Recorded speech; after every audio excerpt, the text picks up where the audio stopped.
Hello teachers, welcome to YouTube channel advice academy. I am Amit Kumar. कैसे हैं आप लोग? आज हम स्टार्ट करने जा रहे हैं। ये हमारे आईसीटी के इंपॉर्टेंट क्वेश्चंस का पार्ट 2 है। ये पार्ट 1 मैं अपलोड कर चुका हूँ, नहीं देखा है तो प्लीज़ देख लीजिए। ठीक, अगर आपको ये वीडियो अच्छी लगे तो प्लीज़ वीडियो को लाइक कीजिएगा, शेयर कीजिएगा, चैनल को सब्सक्राइब कर दीजिएगा। आप हमें सोशल मीडिया हैंडल पर ज्वाइन कर सकते हैं, इंस्टाग्राम पर, फेसबुक पर, टेलीग्राम चैनल पर। इस पीपीटी को मैं पीडीएफ की फॉर्म में टेलीग्राम चैनल पर डाल दूंगा, उसका लिंक मैं डिस्क्रिप्शन बॉक्स में दे दूंगा, आप चाहे तो वहाँ से डाउनलोड कर सकते हैं। ठीक है, क्वेश्चन पर आते हैं। Question number first, the performance in A data communication a network depend on. किसी नेटवर्क में डेटा संचार का प्रदर्शन किस पर निर्भर करता है? नंबर ऑफ यूजर्स पर, नंबर ऑफ ट्रांसमिशन मीडिया पर, और द हार्डवेयर एंड सॉफ्टवेयर। देखिए, तीनों पर डिपेंड करता है। ठीक है, कितने यूज़र हैं, कितने यूज़ कर रहे हैं, उस पर भी आपका ट्रांसमिशन डाटा क्या है, वाईफाई है, ठीक है, या किस मीडियम के थ्रू कर सकते हैं, उस पर भी डिपेंड करता है। और हार्डवेयर कौन और सॉफ्टवेयर कौन सा यूज़ करें, इस पर भी। इसका आंसर आएगा ऑल ऑफ द अबव। ठीक, क्वेश्चन नंबर 2 देख लीजिए। When was the first electromechanical computer developed?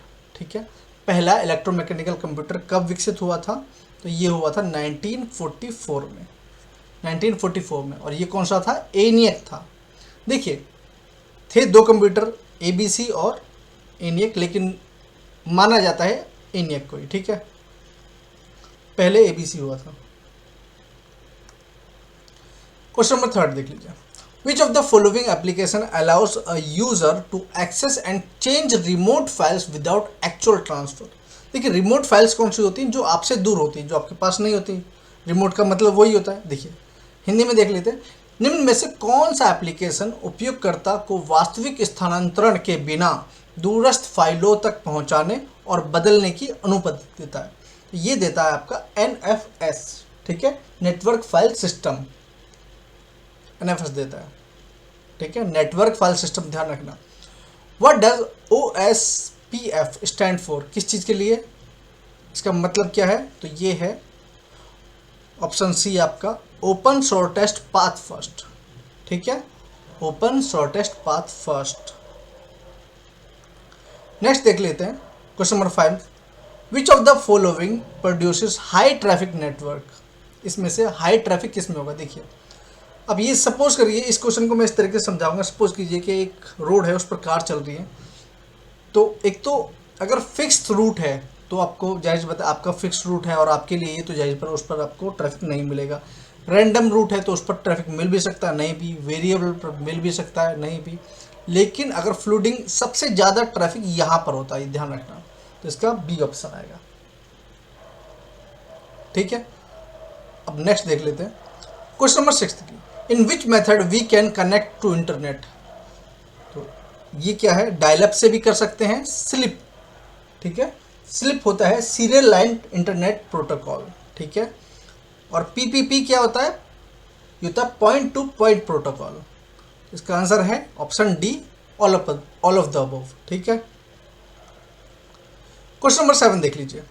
Identify the one which is not a network device. जो नेटवर्क डिवाइस नहीं है तो वो एनालाइजर नहीं है। Option C, option second. ये कहाँ गया? हाँ, ऑप्शन सेकंड, एनालाइजर। ये क्या है? ये आपको नेटवर्क प्रोवाइड नहीं करता है, ये एनालाइज करता है चीज़ों को। Question number 8, the headquarter of Amazon, ये कहाँ पर है? ये है वाशिंगटन में। ठीक है, खासकर हेडक्वार्टर आपको अमेरिका में ही मिलेंगे मोस्टली। मैं ये नहीं कहता सारे ही, लेकिन मोस्टली आपको वहाँ पर हेडक्वार्टर मिल जाएगा। ठीक है, नेक्स्ट क्वेश्चन देख लेते हैं। नेक्स्ट क्वेश्चन है आपका,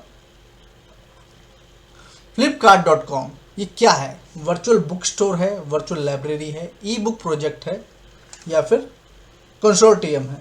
तो कंसोर्टियम क्या होता है? कंसोर्टियम आप समझ लीजिए, इसलिए मैंने ये लिखा है कि ये ग्रुप ऑफ कंपनीज होता है। ठीक है, एक संघ की तरह काम करता है। तो ये नहीं है।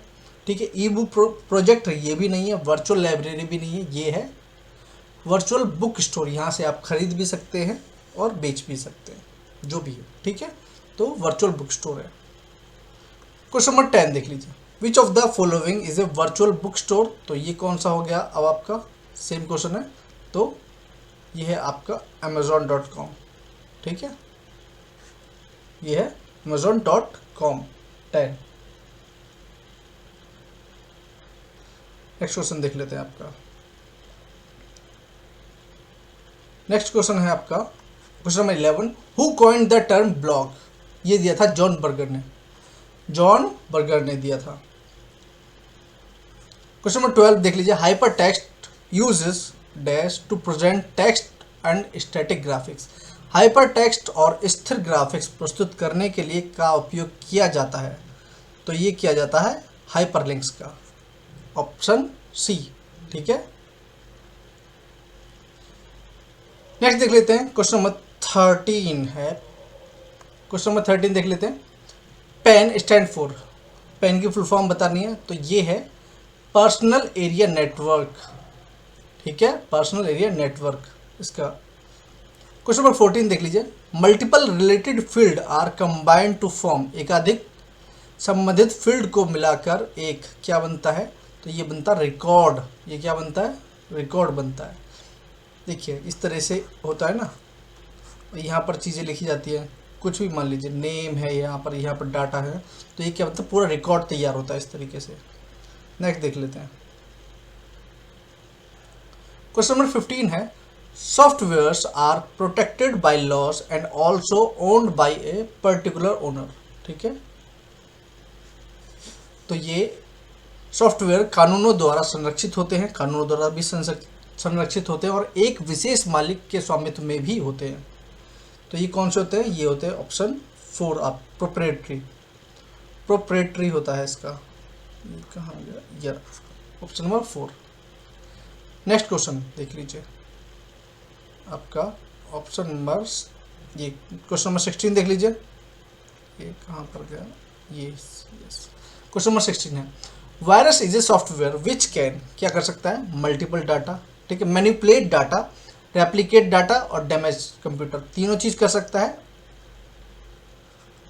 ठीक है, अब वायरस की फुल फॉर्म क्या है बताइए मेरे को, पता है, ये है vital information resources under seize, vital information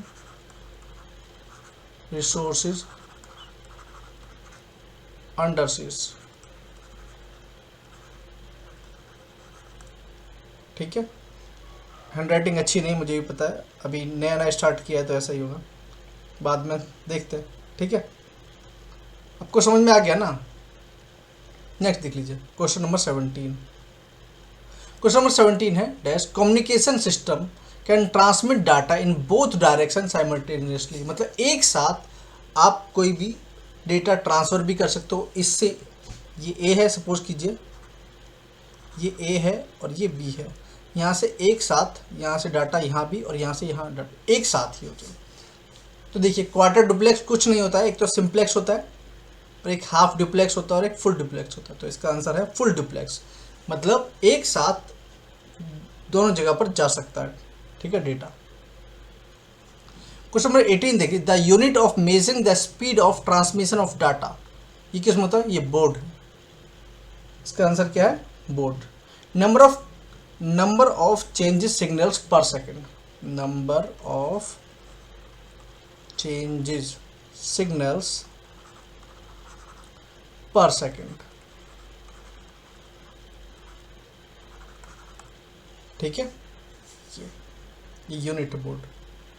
अब नेक्स्ट देख लेते हैं इसका।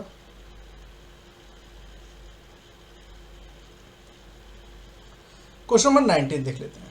क्वेश्चन नंबर 19 है, ऑप्टिकल फाइबर ट्रांसमिट। देखिए ऑप्टिकल फाइबर ट्रांसमिट तो लाइट सिग्नल्स में, देखिए जितना भी डेटा है वो लाइट सिग्नल्स में ही होता है, ध्यान रखना। इलेक्ट्रिकल सिग्नल्स होगा वो भी लाइट सिग्नल्स में ही कन्वर्ट होके तब ट्रांसमिट होगा। क्वेश्चन नंबर 20 देख लेते हैं, which communication channel used commonly in MAN. ठीक है, तो मैन में कौन सा होता है, ये होता है option 3 OFC and microwave links. अब मैन की फुल फॉर्म क्या है बताइए, यह मेट्रोपॉलिटन एरिया नेटवर्क। देखिए यहाँ से क्या होता है, सपोज करिए ये मैन है, अब यहाँ से अलग अलग जगह पर जो नेटवर्क है वो ट्रांसफ़र होगा। ये लाइब्रेरी मान लो, ये हॉस्पिटल मान लो, ठीक है, कोई और जगह पर जहाँ पर भी होएगा तो यहाँ पर आपका जाएगा मामला। नेक्स्ट देख लेते हैं 21। ARPANET was an advance research project agency of, कहाँ की है 21, ये है यूएसए की। कहाँ की? ARPANET यूएसए की। 22। Who coin term hypertext and hypermedia, यह टेड नेल्सन ने दिया है। किसने दिए? टेड नेल्सन ने। हाइपरटेक्स्ट और हाइपरमीडिया शब्द किसने दिए हैं? ये टेड नेल्सन ने दिए हैं। नेक्स्ट क्वेश्चन देख लेते हैं। Question number 23। The method use to protect privacy and security of data is known as, data की गोपनीयता और सुरक्षा की रक्षा के लिए उपयोग की जाने वाली विधि को क्या कहा जाता है? ये कहा जाता है क्रिप्टोग्राफी। ये ध्यान रखना, ये कहा जाता है cryptography. Option number 4। What is, हाँ, क्रिप्टोग्राफी। ठीक है, इसमें क्या होता है कि अलग लैंग्वेज में चीज़ों को पहले चेंज किया जाता है ताकि आपकी गोपनीयता बनी रहे। क्वेश्चन नंबर 24 देख लीजिए। 24 है कोबोल स्टैंड फॉर। अब कोबोल किसके लिए होता है? तो कोबोल होता है आपका common business oriented language. Option B, common business oriented language. Next देख लेते हैं क्वेश्चन नंबर 25। ये लास्ट क्वेश्चन है। Is recognised as an educational language and use for teaching program to beginners. ठीक है, भाषा जो डैश भाषा को शैक्षिक भाषा के रूप में मान्यता प्राप्त है और इसका उपयोग शुरुआती लोगों को प्रोग्रामिंग सिखाने के लिए किया जाता है। तो ये कौन सी? पास्कल है। ठीक है, और ये क्वेश्चन आपके लिए है। प्लीज़ सभी लोग, ठीक है, जितने भी ये वीडियो एंड तक देख रहे हैं, सबसे पहले आपका बहुत बहुत धन्यवाद, आपने ये वीडियो पूरा देखा। इसका आंसर है आपको बताना है ब्लूटूथ किसका उदाहरण है। ये इसका आंसर आप कमेंट बॉक्स में दे सकते हैं। ठीक है, तो ये थी आज की वीडियो। आपको कैसी लगी प्लीज़ बताइएगा। अगर आपको ये वीडियो अच्छी लगी है तो प्लीज़ वीडियो को लाइक कीजिएगा, शेयर कीजिएगा, चैनल को सब्सक्राइब कर दीजिएगा।